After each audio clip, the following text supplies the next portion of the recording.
Esse termo apóstolo tem sido muito usado hoje e as pessoas nomeiam algumas pessoas, alguns pregadores como apóstolos, mas a rigor, à luz do Novo Testamento, apóstolo tinha que ter algumas características, ele tinha que ser testemunha ocular da ressurreição de Cristo. Ele teria que ser chamado diretamente pelo próprio Cristo. Paulo não conviveu com Jesus. Paulo não conviveu com Jesus. É muito importante entender isso, porque Paulo nasceu em Tarso da Cilícia, ele era um cidadão romano. Paulo de Tarso. Paulo de Tarso. E ele foi enviado pelo seu pai para Jerusalém, onde morava sua irmã, onde ele foi estudar aos pés de Gamaliel, que era um dos grandes rabinos da época. A Bíblia chega a dizer que ele tornou-se dentre os seus pares uma pessoa de destaque, pelo seu zelo religioso, pela capacidade que ele tinha como um homem poliglota, como um homem de uma cultura enciclopédica.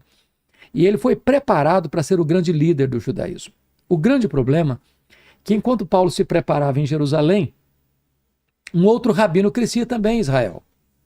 Não na decantada Jerusalém, não aos pés de um mestre como Gamaliel, mas na urdidura da luta de uma carpintaria com as mãos calejadas, que é Jesus de Nazaré. Poxa. Aos 30 anos de idade, esse Jesus de Nazaré vai ao Jordão, é batizado por João Batista, dá início ao seu ministério.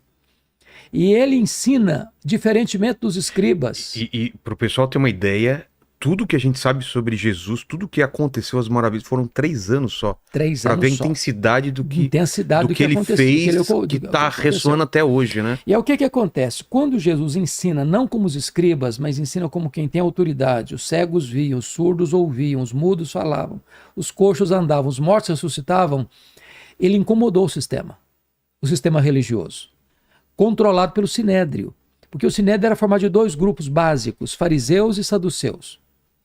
Esses grupos eram tanto um grupo de uma ortodoxia fechada, radical, esse chazinho é para mim, hein?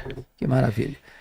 Que eram os fariseus, e os saduceus, que era um grupo de elite cultural e financeira, que acaba tornando-se favorável a Roma, colaboracionista de Roma, no seu domínio sobre Israel, e ganha de Roma o direito de explorar o templo, que era a mina de ouro da religião judaica. Então eles ganhavam dinheiro com isso. Eles controlavam tudo que acontecia no templo para oferirem vantagens com isso. Então, esse time aí, quando viu Jesus fazendo os milagres que fazia, as multidões seguindo a Jesus e eles sendo líderes formais, mas não tinham o povo do lado deles, sentiram ciúmes e começaram a perseguir Jesus. Caçar Jesus, vigiar Jesus, acusar Jesus, até que prenderam Jesus, contrataram testemunhas para acusá-lo, mataram Jesus, crucificaram Jesus. De certa forma, isso era um alívio para eles. Só que esse Jesus de Nazaré ressuscitou ao 3º dia. Aí eles não esperavam. Aí eles não esperavam. Então, esse Saulo, que ele é chamado de Saulo, esse Saulo de Tarso é levantado com o braço de ferro do Sinédrio judaico para perseguir esses cristãos. Porque esse Jesus ressuscitou, voltou para o céu, 40 dias depois. O Espírito Santo foi derramado e essa igreja agora que estava acovardada, agora é forte, é vigorosa, é corajosa. E Saulo se levanta, Vilela, para ser esse braço de ferro do Sinédrio para perseguir os cristãos. O Novo Testamento dá 2 exemplos ou 2 figuras para ele. Primeiro, ele era uma fera selvagem. Essa palavra está lá em Atos 9:1.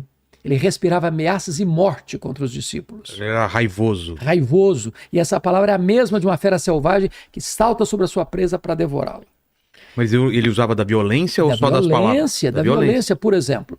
Está escrito que ele entrava nas casas e nas sinagogas e arrastava os cristãos, homens e mulheres, e encerrava-os na prisão.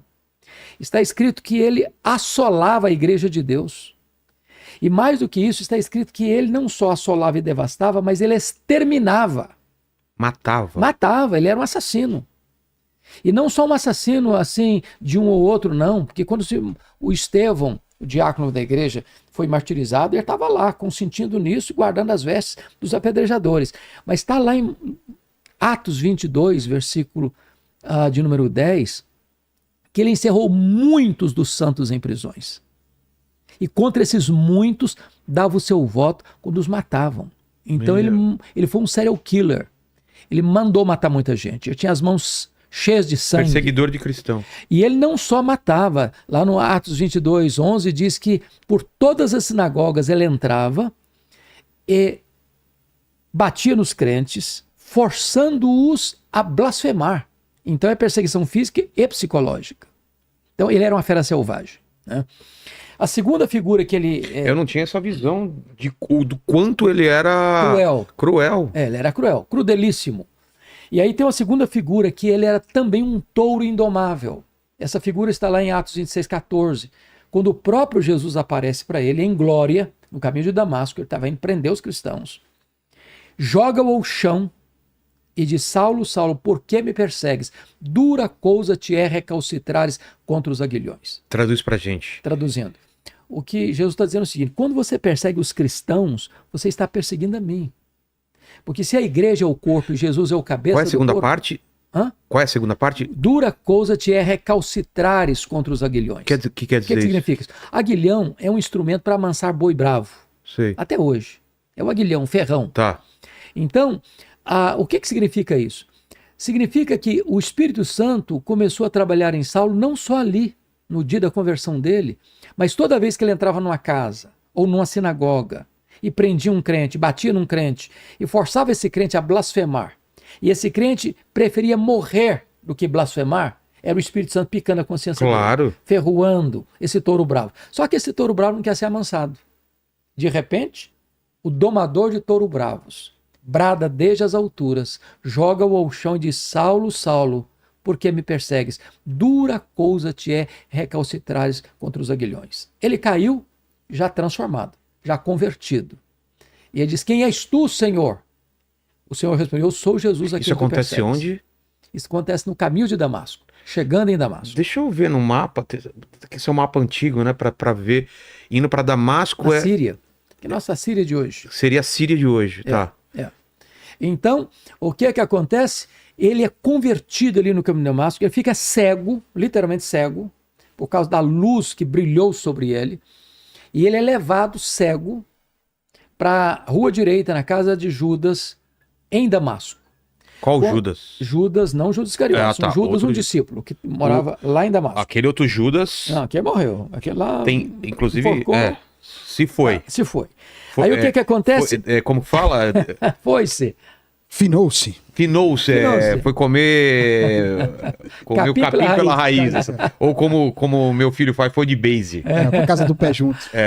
Aí, Vilela, Deus diz para um discípulo lá de Damasco, Ananias, dizendo assim: vai lá na rua direita, na casa de Judas, e impõe as mãos sobre Saulo, para que ele seja curado. O Ananias respondeu assim: mas eu tenho escutado de muita gente quantos males tem feito este homem em Jerusalém aos teus santos. Deus respondeu: vai, porque ele é para mim um vaso escolhido, eu o enviarei para longe aos gentios, e eu lhe mostrarei o quanto importa sofrer pelo meu nome.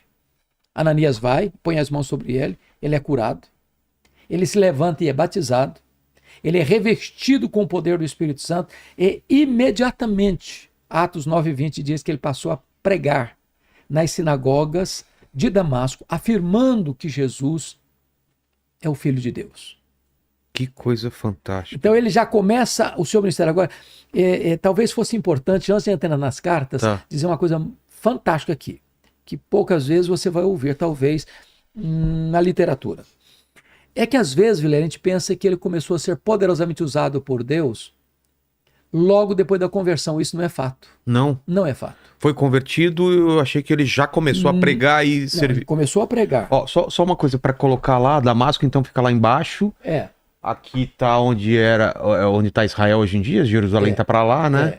Jerusalém tá ali, mais a Síria mais para o norte, Israel tá mais embaixo ali, no mapa. Então, o que acontece? Isso é uma história muito bonita, porque o Saulo, logo que ele foi convertido, ele foi passar 3 anos na Arábia. Fazer? E ele não subiu para Jerusalém depois da conversão dele em Damasco. O que ele foi fazer na Arábia? Ele foi fazer um seminário intensivo com Jesus. Ali Jesus revelou-se a ele. Como Jesus investiu 3 anos nos apóstolos em Israel, Jesus investe 3 anos em Saulo na Arábia. Ali na Arábia é que ele releu o Antigo Testamento e ele chega à seguinte conclusão: o Jesus que eu estava perseguindo é de fato o Messias. Convencido desta verdade, diz Gálatas 1,18, que ele retorna outra vez para Damasco e agora diz Atos 9,22 assim: Saulo mais e mais se fortalecia, confundindo os judeus, demonstrando que Jesus é o Cristo. Há uma diferença entre afirmar que Jesus é o Filho de Deus e demonstrar que Jesus é o Cristo. Demonstrar é provar uma tese detalhada, meticulosa e exaustivamente. A pergunta é, onde ele aprendeu isso? Os 3 anos na Arábia. Com quem? Com Jesus. Só com Jesus. Revelou-se a ele e ele foi reler o Antigo Testamento. Ele não tinha uma outra pessoa que seria Não tinha outra pessoa como aprendeu as doutrinas dos judaísmos aos pés de Gamaliel. Jesus se revelou a ele. Então, o conteúdo doutrinário que Paulo vai passar nas suas cartas, ele as recebeu por revelação direta do próprio Senhor Jesus.